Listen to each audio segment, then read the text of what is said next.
Buenas tardes, estimable audiencia. Buenas tardes al equipo técnico de la organización Senderos, al resto de personas que están conectados al equipo de coordinación del bloque Costa Caribe Nicaragüense en el exilio. Mucho gusto saludarlos.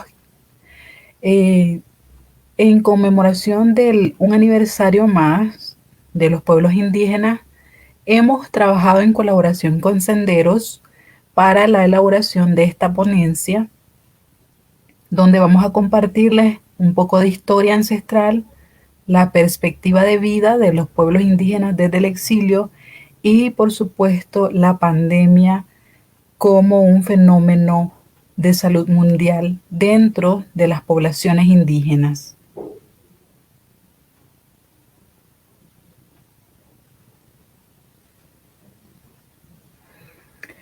Es importante recordar que el 23 de diciembre del año de 1994, durante el Decenio Internacional de las Poblaciones Indígenas, la Asamblea General de las Naciones Unidas declara que se celebre cada 9 de agosto un día en conmemoración al Día Internacional de los Pueblos Indígenas. Una importante fecha muy conmemorativa, sumamente importante para cada una de las poblaciones que conforman los pueblos indígenas del mundo, y en el caso de la costa caribe de Nicaragua no es la excepción.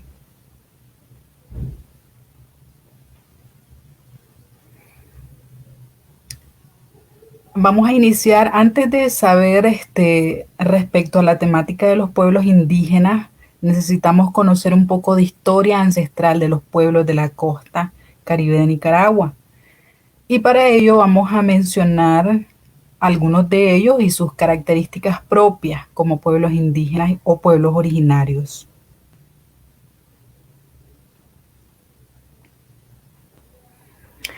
Bueno, actualmente en Nicaragua existen alrededor de 10 pueblos indígenas y dos comunidades étnicas o afrodescendientes. Eh, Dentro de la población indígena que habita en la costa caribe de Nicaragua, tenemos a la población mayoritaria y predominante, que son los pueblos indígenas misquitus. También tenemos una variada representación de los mayangnas. En el caso de la costa Caribe Sur, también tenemos el patrimonio intangible de la humanidad, declarado por la UNESCO por ser un pueblo sumamente vulnerable y representativo, numéricamente reducido. Hablamos de los pueblos indígenas Ramas, que hasta la actualidad, ese es el dato 2017, es uno de los últimos datos, puesto que ahora hay otras características para obtener información poco limitadas. Luego tenemos al pueblo indígena Ulua, que es una población que habita también en la costa caribe sur de Nicaragua, meramente en la desembocadura de Río Grande.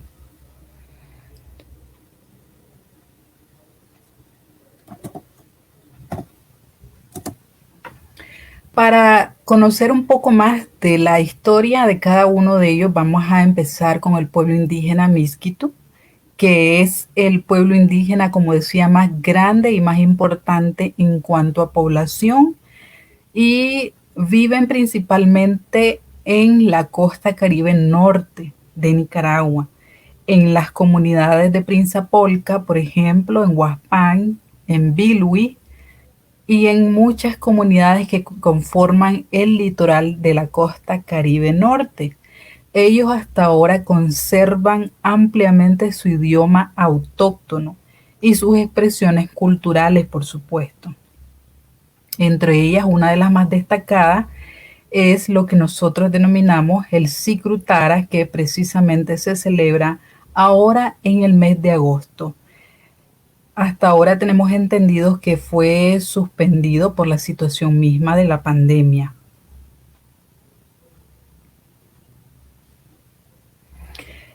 También Para adentrarnos un poco respecto a los pueblos indígenas mayanas, estos están asentados en la zona de la costa Caribe Norte, entre la zona de Bonanza y Rosita. Ellos son nuestros guardianes de la gran reserva de Bozaguas, uno de los pulmones de Centroamérica, donde habitan una cantidad innumerable de reserva natural de materia biológica, biodiversidad y recursos naturales.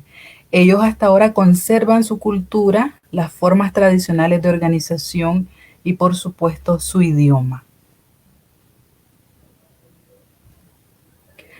En el caso de la costa Caribe Sur, en la zona de la ribera y las zonas aledañas de Bluefield, tenemos a los pueblos indígenas Rama. Son un pueblo milenario que habita al sur de Bluefield. Su territorio comprende más de 45.000 hectáreas. Han cuidado del bosque y su cultura, pero su idioma está en vías de extinción. Por eso precisamente es que para el año 2014-2015 la UNESCO, durante un estudio sociodemográfico y cultural, determinó que esta población indígena se ha declarado patrimonio intangible de la humanidad debido a las características limitadas en cuanto al idioma y población. Hay que destacar que las comunidades indígenas, los pueblos indígenas Rama, ocupan actualmente el territorio Rama Criol, que tiene una propia forma de gobernación y dominio. Tienen un gobierno territorial, un gobierno comunal, autoridades comunitarias y sus juntas directivas propias dentro de cada uno de sus 9 comunidades que conforman ese territorio indígena titulado y demarcado.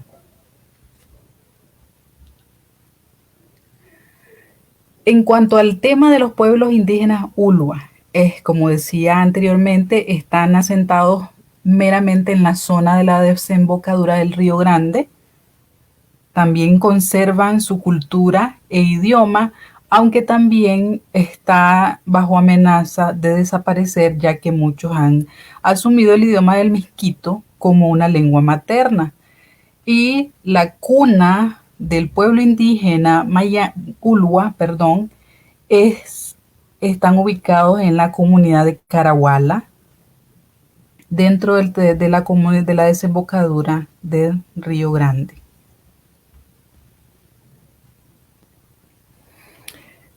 Posteriormente de conocer las características y predominio de los pueblos indígenas en el caso de la costa Caribe, es importante compartirles a ustedes que existió un proceso de conquista y dominio. Para esto es importante conocer que en varios intentos de España por conquistar los territorios de la costa Caribe de Nicaragua, fracasó por el uso excesivo de la fuerza. Hubieron cruentas guerras donde los pueblos indígenas se vieron reducidos, asesinados, dando la batalla y la lucha por su sobrevivencia.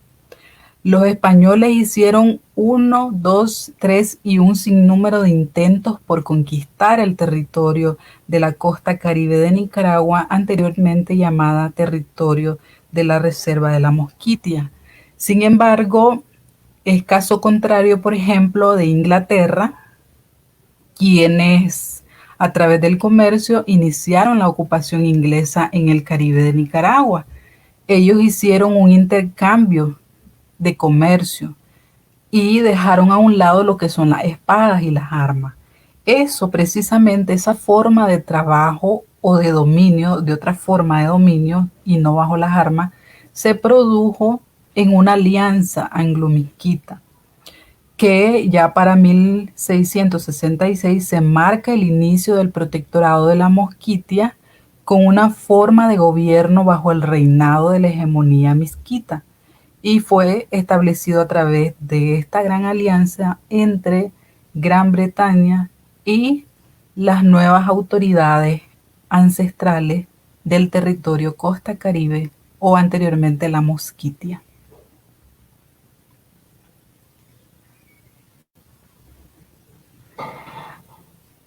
También es importante compartirles que la anexión de la costa caribe de Nicaragua se dio con lujo de violencia, imposición, dominio y exterminio indígena.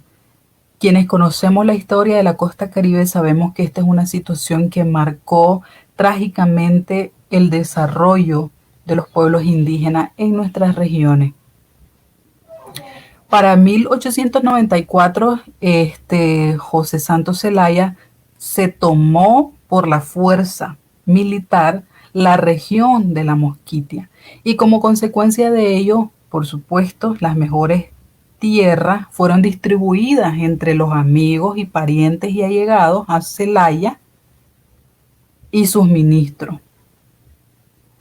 Esta situación hizo que desde entonces los recursos forestales, como por ejemplo bosques, maderas preciosas, pinos, cedro, caoba, laurel, todos estos fueran manipulados, extraídos y prácticamente exterminados por la administración de José Santos Zelaya, incluyendo minerales como el oro que existían en la región y que fueron concedidas a las compañías norteamericanas. Es muy importante saber que en el caso de la anexión de la costa caribe se dio una situación sumamente frustrada, violenta y traía consigo, por supuesto, crímenes de lesa humanidad por el dominio y exterminio hacia los pueblos indígenas.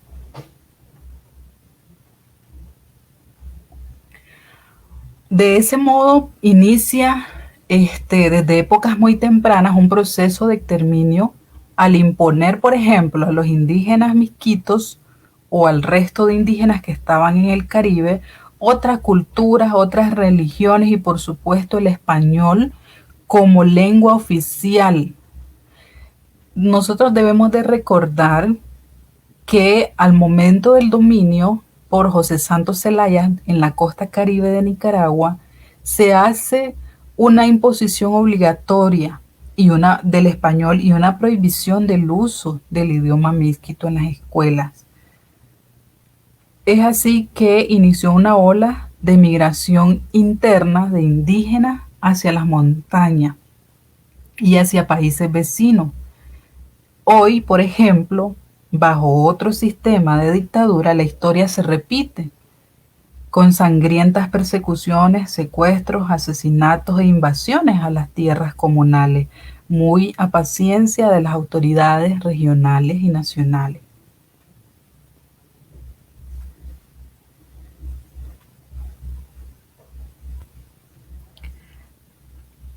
La situación de la violencia desmedida por el factor tierra en la costa caribe no cesa desde aquellos años hasta la actualidad. A pesar de la demarcación y titulación de algunos territorios, la invasión de los colonos hacia las propiedades comunales no cesa. Al contrario, hemos visto en estos últimos 2 años, 5 años, cómo el avance de la frontera agrícola ha tenido un auge de crecimiento en los últimos 5 años. Las invasiones van acompañadas del uso excesivo de la fuerza total y como se ha visto según las cifras de asesinato. Recordemos, por ejemplo, el caso de las familias del territorio Mayagna-Saunias durante enero o marzo de este año, si no me equivoco, donde se dieron los asesinatos de 4 indígenas mayagnas a manos de colonos armados, que es una nueva modalidad que ha nacido para el dominio del territorio de los pueblos indígenas.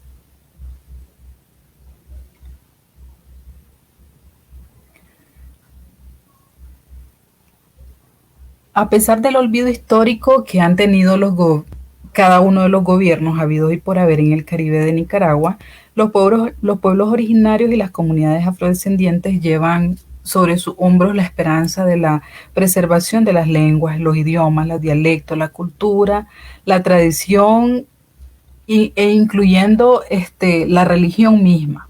Recordemos que los pueblos indígenas meramente procesan la religión morava.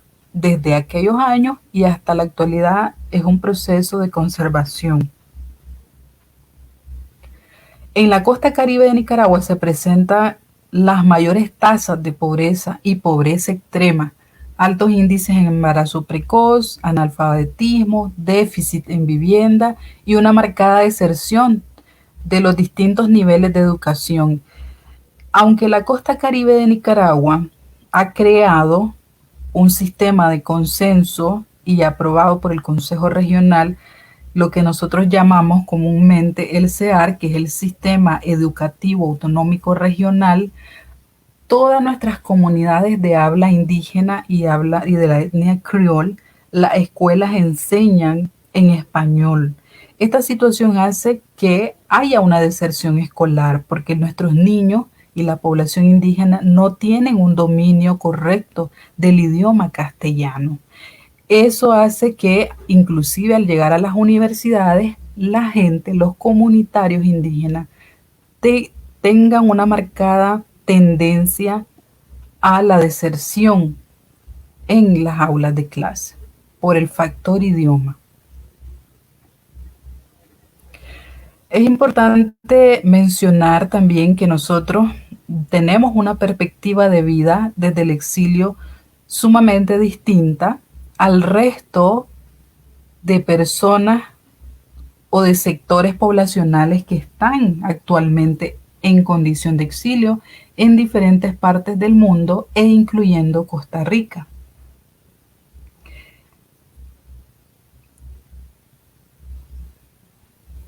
Esa perspectiva de vida de los pueblos indígenas y comunidades étnicas en el exilio la hemos ido trabajando poco a poco como bloque Costa Caribe Nicaragüense en el exilio, a través de un diagnóstico. Este es un diagnóstico social que se realizó para este año 2020, donde la organización como tal ha hecho un diagnóstico social para determinar de alguna manera la cantidad poblacional y las necesidades que tiene este sector tan importante de la sociedad nicaragüense en el exilio. Ese diagnóstico arroja que, por ejemplo, en el segundo trimestre de este año 2020 se registran en el país de Costa Rica un total de 220 familias oriundas de la costa caribe de Nicaragua y de los cuales 132 son familias indígenas. Estos representan un total del 60% de nuestra muestra total. Pero también les quiero compartir que es importante que esta muestra no representa el total de las familias indígenas en condición de solicitantes de refugio o refugiados. Esto obedece a que no todos están registrados dentro del diagnóstico social que la agrupación del bloque Costa Caribe Nicaragüense ha realizado durante inicios del año 2020.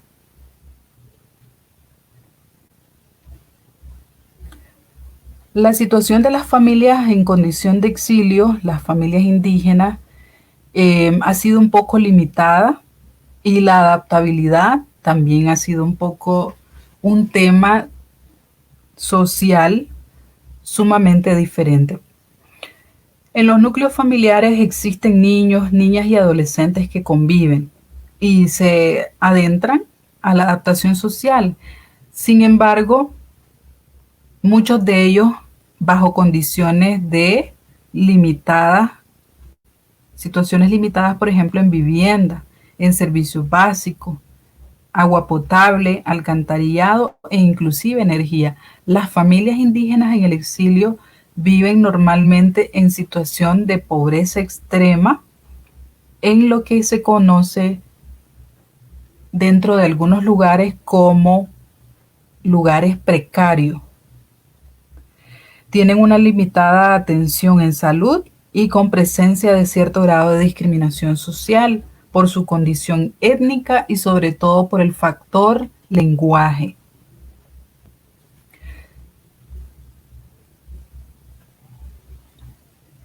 Son algunas de las situaciones que viven las poblaciones indígenas en condición de refugio. Algunas de las principales urgencias y vulnerabilidades de la comunidad indígena en el exilio, por ejemplo, de las que se sustrayeron del diagnóstico, solo para mencionarles algunas, son, por ejemplo, las limitaciones laborales. Estos precisamente van relacionados al tema de la pandemia del COVID-19, que también se ha asentado en el país de Costa Rica.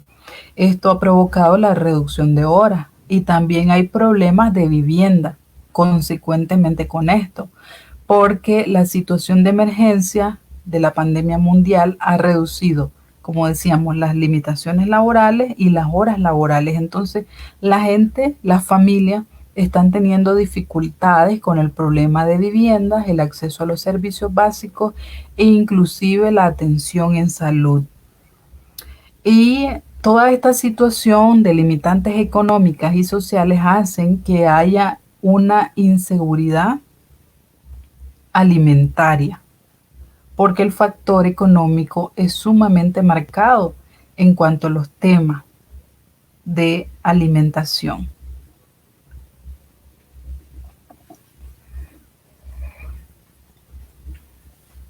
Surge un cuestionamiento bastante común en cuanto a las causas del exilio de la comunidad indígena.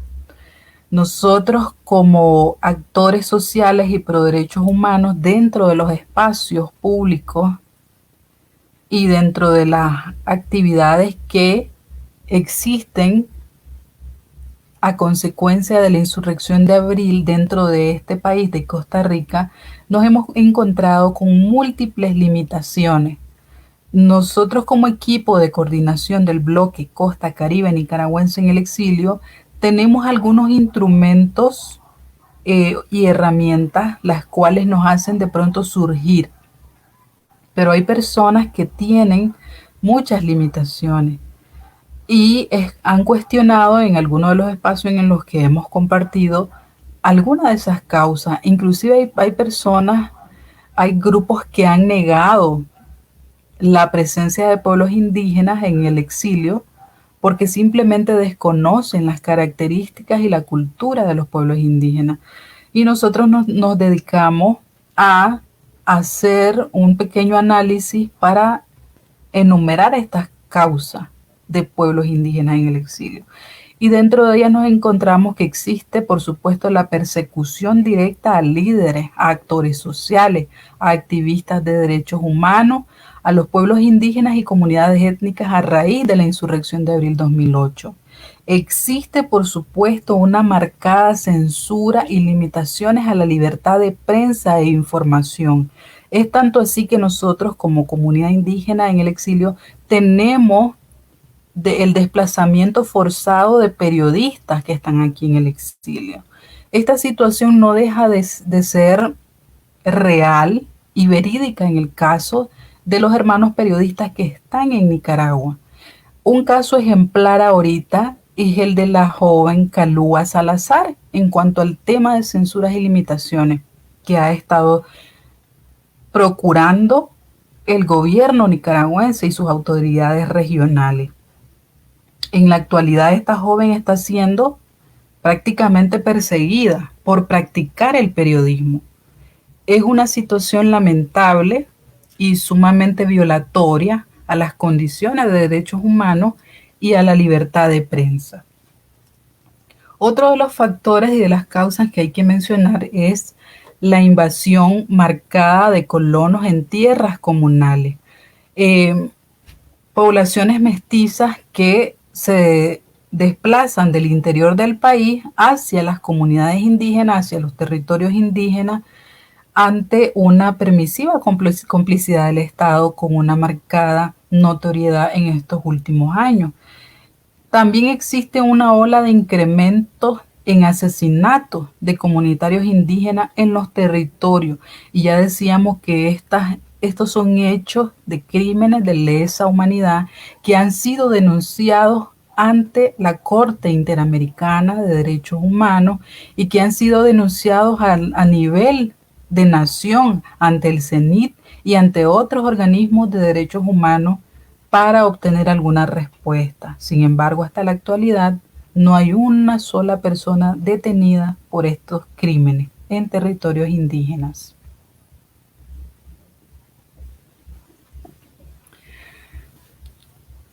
La pandemia del COVID-19 y los pueblos indígenas es algo que nosotros no podemos dejar de tomar en consideración en este conversatorio, en esta ponencia que les estamos compartiendo, puesto que para este año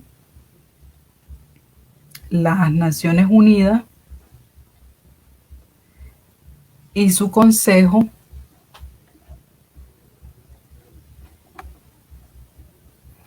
ha decretado para este año, en el Día Internacional de los Pueblos Indígenas, el COVID-19 y la resiliencia de los pueblos indígenas.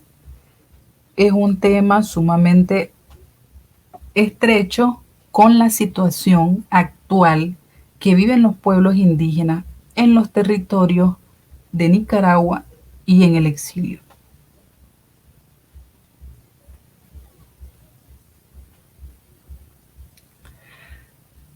Es importante mencionarles que los pueblos indígenas han heredado y practicado culturas y formas únicas de relacionarse con la gente y el mismo medio ambiente, además de tener pues rasgos sociales, culturales y económicos que son distintos de los que predominan en las sociedades en las que viven.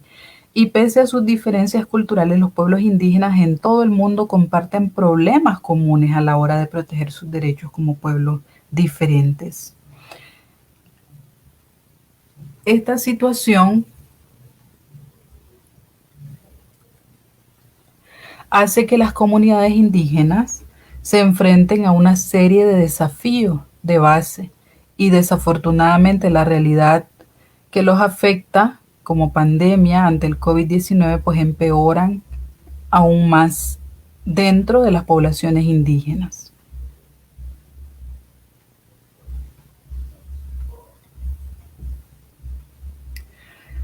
Para todos es sabido que la situación de vida de los pueblos indígenas es sumamente carente, históricamente ha sido así. Hay una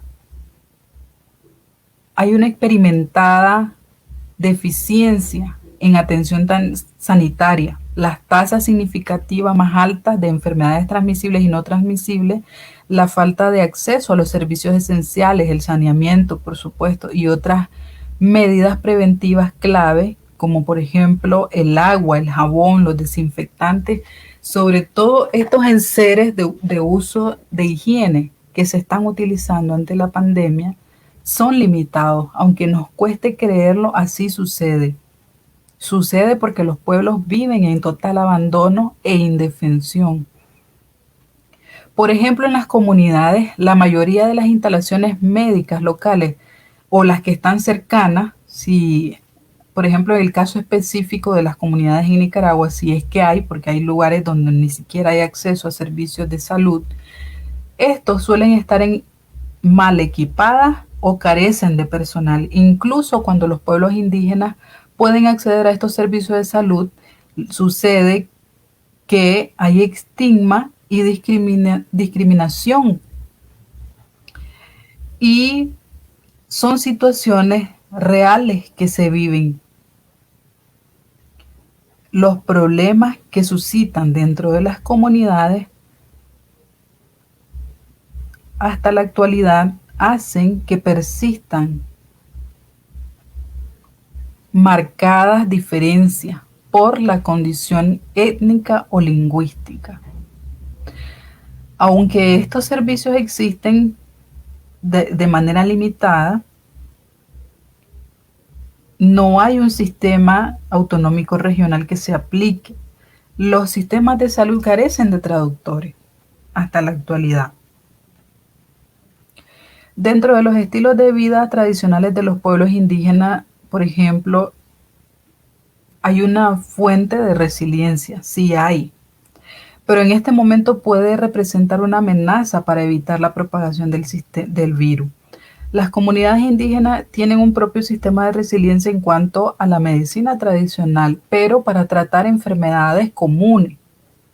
Y tenemos un caso concreto como ejemplo, el caso de la pandemia del COVID-19 que se acentuó en Caraguala, que es una comunidad que, que es la cuna del pueblo indígena Ulua y que se vio enfrentado a los embates de la pandemia de manera directa, donde núcleos de familias enteros fueron víctimas de esta pandemia, precisamente porque la situación médico-sanitaria dentro de este territorio es carente y los estados no han estado dando la respuesta necesaria, tal y como se ha visto a nivel mundial y a nivel regional en los medios de comunicación. No hay una atención idónea del Estado nicaragüense en cuanto a la atención de la emergencia.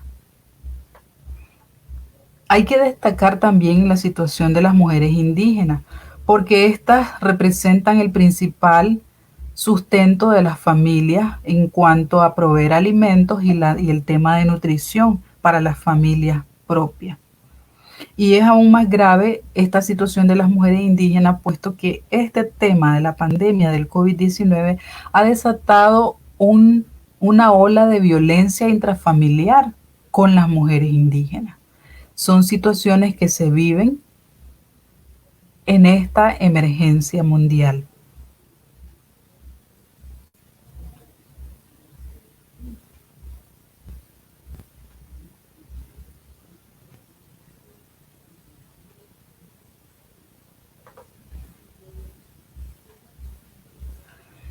Hay que rescatar que las consecuencias de la pandemia son sumamente marcadas. Ya decíamos que hay una situación de un déficit alimentario que viene sumado a la mano de obra laboral que ha estado limitada actualmente ante el tema de la pandemia.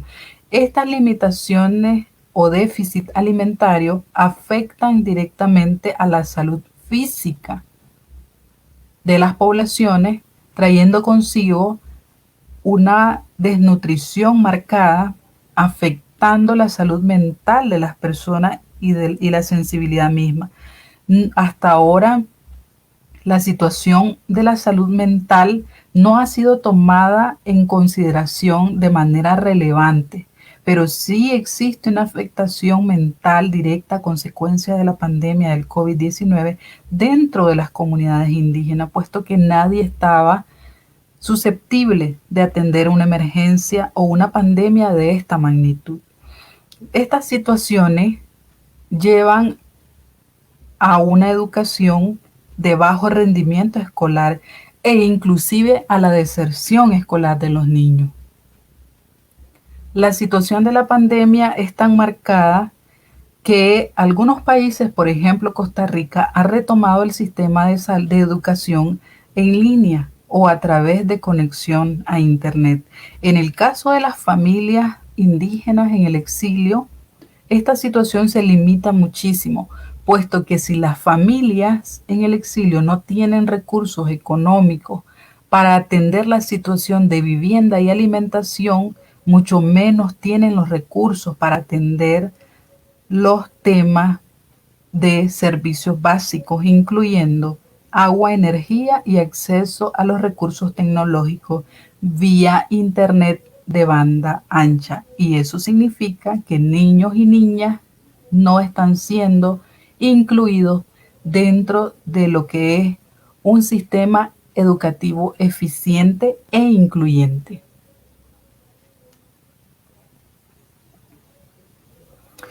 Un dato importante que hay que resaltar y mencionarles a ustedes es que según la Agencia de las Naciones Unidas, más del 86% de las poblaciones indígenas de todo el mundo, en comparación con el 66% de sus homólogos no indígenas, trabajan en la economía informal. O sea que sus recursos económicos siguen siendo meramente limitados y marcados por una diferencia social de acceso al tema laboral. También importante decir que tienen casi 3 veces más probabilidades de vivir en condiciones de extrema pobreza que sus homólogos no indígenas. Y el 47% de todas las personas indígenas que trabajan no tienen educación frente al 17% de sus homólogos no indígenas. Esta brecha es aún mayor en el caso de las mujeres. Existen sistemas educativos, como decíamos, de carácter estándar o general, pero que no toman en consideración el tema de los pueblos indígenas en cuanto al dominio y a la inclusión dentro de un sistema educativo igualitario. Para mencionarles solamente algunos puntos especiales en cuanto a lo que es el marco jurídico internacional de los temas que abrazan a los pueblos indígenas, existen un sinnúmero. Son interminables las declaraciones, los convenios, los tratados, los decretos y las leyes de carácter internacional que abarcan a los pueblos indígenas, tal y como se los compartimos en la filmina. Sin embargo, esta situación de derecho no surge en materia, existe dentro del marco jurídico legal, pero en la práctica sucede totalmente lo contrario.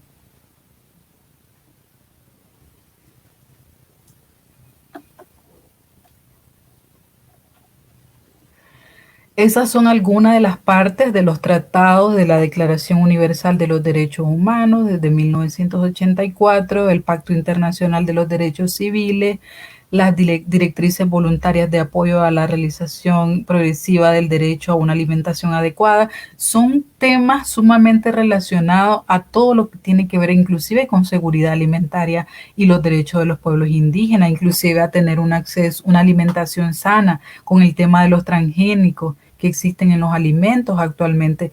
Sin embargo, la situación que decía es esa, que no todos los pueblos indígenas son cobijados directamente de manera eficiente por estos tratados y leyes internacionales y tampoco por las leyes locales.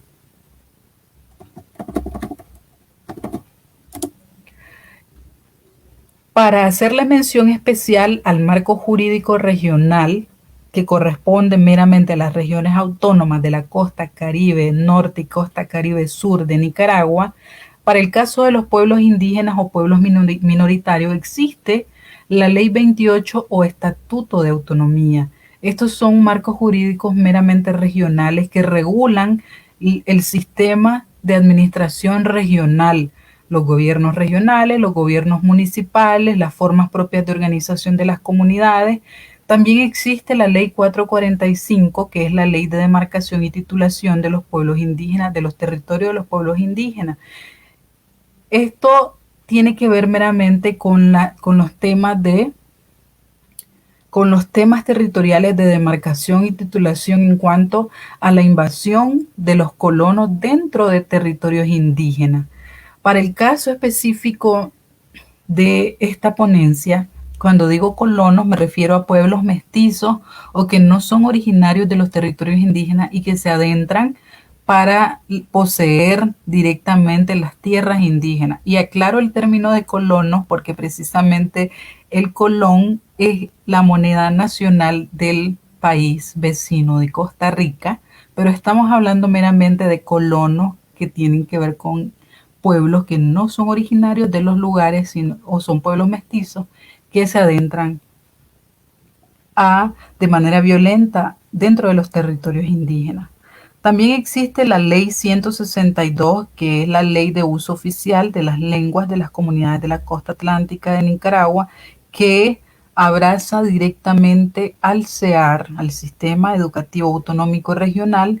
Estos marcos jurídicos existen. También existe la Ley 217, que tiene que ver de manera general con la Ley de Medio Ambiente y la misma Constitución Política de Nicaragua.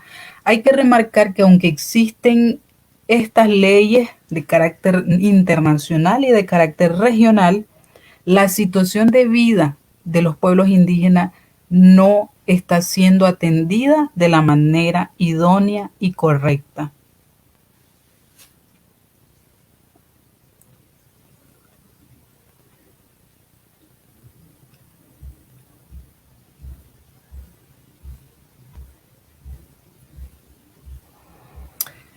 Es importante mencionar dentro de lo que es la ley de autonomía, la ley 28, que es que abarca la propia forma de organización de los pueblos indígenas, que hasta la fecha los consejos regionales funcionan de manera deficiente, pero funcionan, ahí están. No tenemos una respuesta idónea como pueblos indígenas en las comunidades, en los municipios, a nivel de región y ni a nivel de país. Sin embargo, existe una ley que necesita ser puesta en práctica precisamente para la salvaguarda de estos pueblos indígenas. Y la ley de demarcación territorial, que es una de las, de las leyes matrices para los pueblos indígenas, tampoco está siendo aplicada en su totalidad. Con este tema de las invasiones de los pueblos, de las comunidades mestizas hacia los pueblos indígenas, se nota directamente la situación de gravedad que enfrentan los pueblos indígenas. Y a manera de conclusión, para compartirles a ustedes, queremos decirles que para la salvaguarda de los pueblos indígenas o pueblos originarios es importante la creación de estrategias de acciones conjuntas y sobre todo sostenibles que impliquen mejores condiciones de vida para este sector tan reducido y a la vez de gran importancia para el mundo, puesto que son pueblos indígenas que representan poco más del 5% de la población mundial y que sustentan dentro de sus territorios el 80% de la biodiversidad a nivel mundial.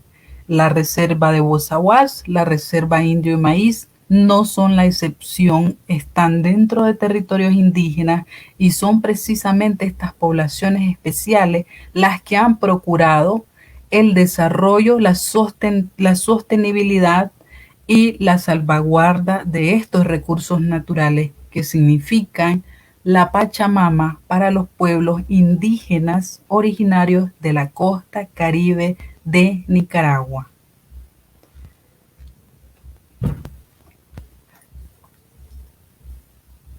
Quiere compartirles que esto que se ha realizado en conmemoración del Día Internacional de los Pueblos Indígenas ha sido gracias a la coordinación de Sendero junto con el bloque Costa Caribe Nicaragüense en el exilio, quienes estamos luchando más allá de las fronteras por la correcta participación de los pueblos indígenas y comunidades étnicas de Nicaragua y la reivindicación de nuestros derechos humanos y universales.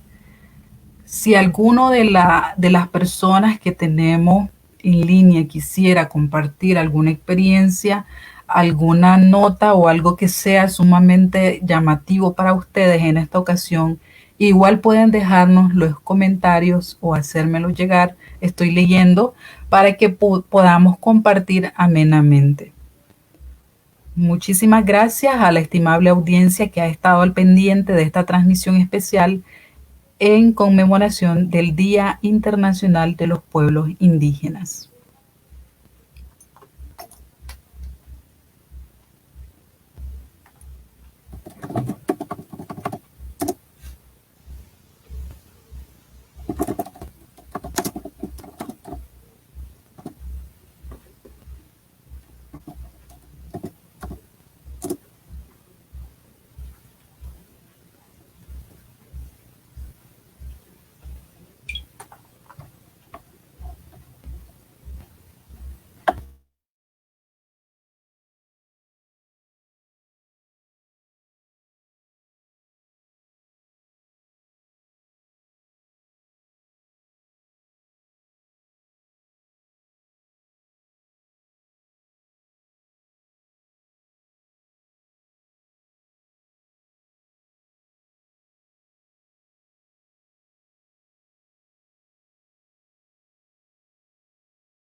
Hola, hola, ¿sí me escuchan? Adelante, Evelyn, se escucha. Muy bien, perfecto. Es que vieras que me salgo varias veces y no sé por qué. Bueno,